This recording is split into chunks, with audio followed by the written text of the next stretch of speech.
Hey guys, Drake Swarm here. I decided that since I've been drafting Khans of Tarkir a lot lately, that I would just go ahead and give my insight on a lot of the non-rare cards from the set.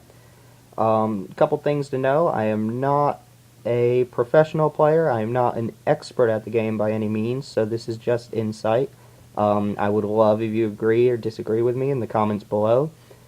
Second thing to know is I'm only looking at the commons and the uncommons. Um, for two reasons. A, I don't have a physical copy of all the rares in the set right now. And B, you never really go into a draft expecting to pool or play against a specific rare card. So while the rares, there are a lot of valuable rares, really powerful rares, but we're going to look at just the bulk of what you'll be playing with. I'm going to start with the green. So I've got all of the green commons and uncommons in front of me, and I'm just going to give you my opinions about the cards and how I've seen them play and draft so far. And let me know what you think below. Alright, so we're just going to kick it off with Alpine Grizzly here. It's pretty straightforward. It's 3 cost, 4/2 creature, vanilla creature. Unconventional bear, kind of funny, but I get in a lot of arguments about this card with people. There are a lot of people who say that it's not really worth picking because it trades with morphs. I think that's actually a pretty good deal. You still get a 1-for-1 even if you swing with this creature and it gets blocked by a morph. It's also a pretty good test to see what your opponent's face down morphs might be, how valuable they are to them. If you swing with Alpine Grizzly and your opponent is not willing to trade with their morph, that means that they probably got a pretty powerful morph they're saving for later. If they do trade with it, that's fine, you still 1-for-1. If they don't, you hit them in the face for 4. I think you take this card pretty early if you want to play aggressive green, but definitely not first pick. So my opinion, pretty decent card. I would pick it. I wouldn't mind picking maybe 2 or 3. Well, maybe 3 is too much. I wouldn't mind having 2 in my deck. So that's my opinion on Alpine Grizzly. Tuscaloosa is a card I will almost always pass on. Another vanilla creature, 6/5 for 6. It's the only reason I really see to play this guy is if you just don't have any other really big creatures to play. He's not bad at all, but there are definitely better cards to fill the 6 slot. Woolly Laksadon comes to mind on his morph, which we'll see in a second. But this card is definitely something you can play, but something I wouldn't pick up very early. And from what I've seen, it gets passed around pretty late in the draft. So if you do need a bomb, you need something big to get in there.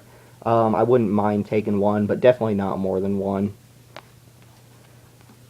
Next up, Scout the Borders is a 3-cost sorcery. It lets you look at the top 5 cards of your... Well, you reveal the top 5 cards, and then you put a creature or a land into your hand and the rest in the graveyard. Card's pretty decent with Delve in the format. It is a Delve enabler by putting 4 cards in your graveyard, so it lets you set up a really big turn 4 Delve card, maybe Necropolis Fiend or a really early Dead Drop or a Treasure Cruise. So this is definitely a good card. I wouldn't play more than one of them unless you are just turbo delving for some reason.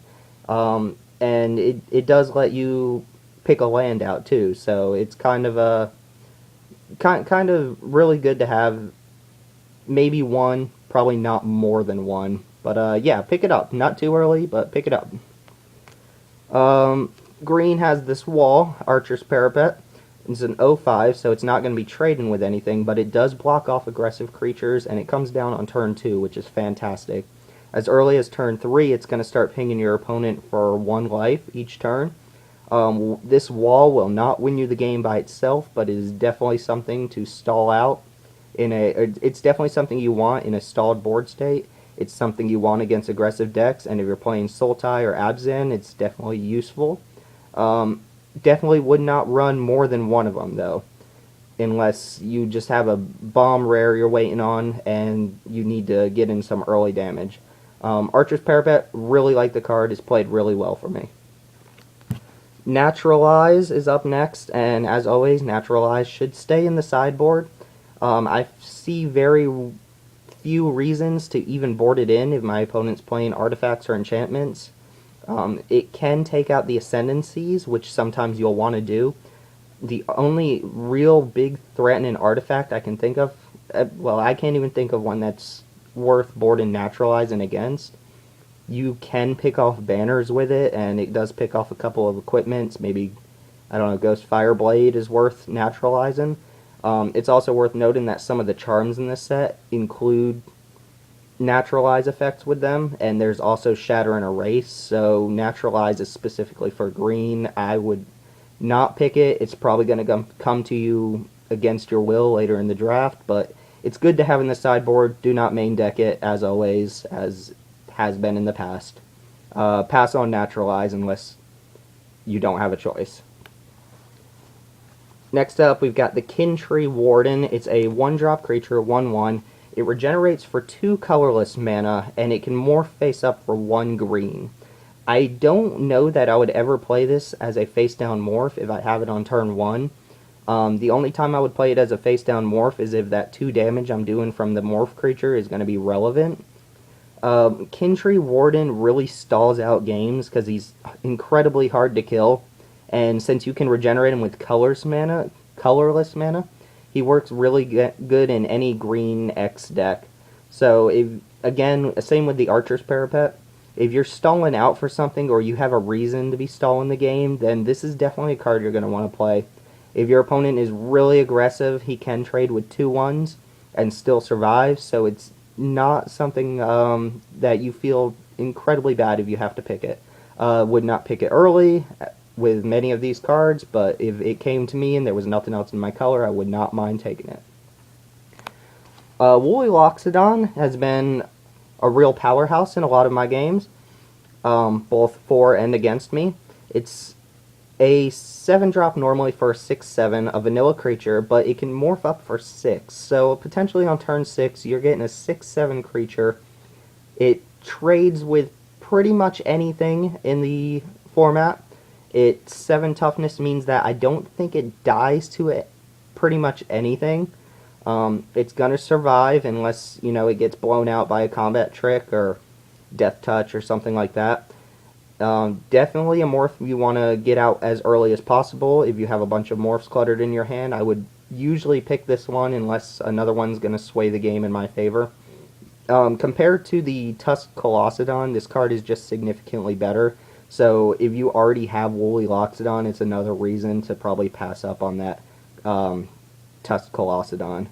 Yeah, pick him fairly early. I have seen him coming late in draft before, but they do get snatched up pretty quick, so definitely a good card to be playing. Longshot squad with most of the Outlast creatures are definitely playable, definitely high picks.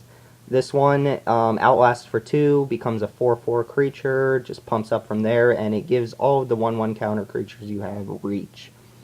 Flying is kind of scarce in this format, so reach is actually a relevant deal. Even if you're not outlasting him and you already have a creature with a 1/1 counter on it, then Longshot Squad comes down and gives that other creature reach, which is protection against flying. A lot of people play Jeskai Wind Scouts and cards like that, so reach is definitely something you're going to want. You need some protection against flying, and Longshot Squad does this. Even the 3/3 for 4 is still not bad if you're not outlasting or you can't take advantage of the reach ability.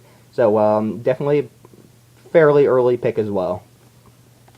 Smoke Teller, really hate this card, but I end up playing it 9 times out of 10 that I have it, and I'm in green just as a 2/2 for 2. It is a bear, which has the upside ability of being able to look at a face-down creature. That's not relevant a lot of times. This card won't do very much except for trade with something, which I'm fine with if it trades with my opponent's Alpine Grizzly, or it knocks off a morph. Then that's a 1/1, and my opponent is probably losing the better creature. I will not pick Smoke Teller early, regardless of what colors I'm in. But he can fill the curve, so don't be ashamed if you have to play him. Awaken the Bear is a 3-drop. It is Giant Growth with Trample tacked on for 2 more mana. A pretty straightforward combat trick. Excuse me. I would never play more than one of these unless I'm just extremely aggressive green. It can be used on defense to help a creature survive, and trample is actually pretty useful for the green decks. Not much to say about it. I don't mind playing it. I don't usually pick it very early, but it's pretty decent. Dragon Scale Boone. I think this is a much better combat trick than Awaken the Bear. It costs 4, and it's essentially a Savage Surge. Excuse me again, sorry. It costs 4, and it's essentially a Savage Surge for twice as much mana, but the 2/2 is going to be permanent. It gives counter, so it's definitely a good Abzan card. It's going to trigger, well, not trigger, it's going to help activate certain Outlast Lords. And 9 times out of 10, if you play this card and your opponent doesn't have a trick to respond to it, your creature is going to survive, it's going to be untapped, and it's just a pretty good blowout trick for a lot of matchups between creatures. I could even see myself playing 2 of these in a really committed Outlast deck, or really any green deck. So pick it early. It's pretty good. It comes around pretty late in the draft, so you can probably pass it up and get another one. Good card.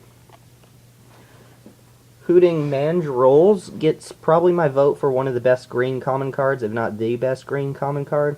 A 4/4 for 6 normally, but with Delve. It does have Trample, which I've seen most people just don't even realize it has Trample, and that's pretty relevant. I very rarely cast Hooting Mandrels for more than 3 mana, and the earlier you can play him, the better.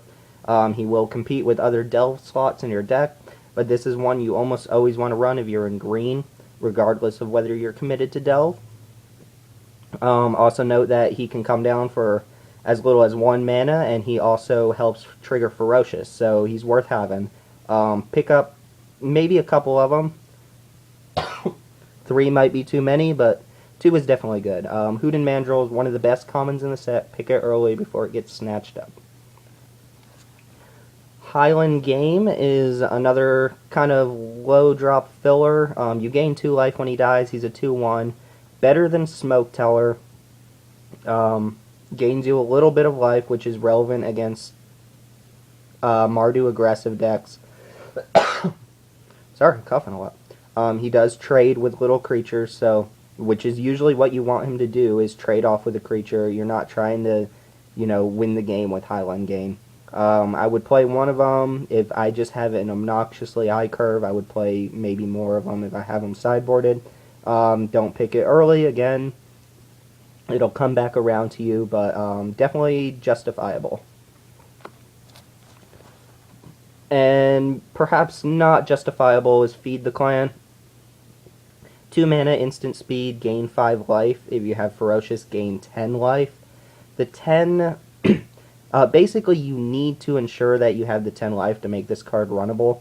It is pretty much sideboard material against aggressive decks, or anything that's beating your face in. If you don't have the Ferocious, though, and you're awkwardly casting it for 5 life, it just kind of cancels itself out. I would absolutely never main deck this. I would not pick more than one of them in a draft, and it seems that it's usually the last pick in most packs, so you're probably going to end up with this card in your sideboard if you need it, but don't run it unless you have literally no other option. Feed the Clan, don't do it. Let the clan starve.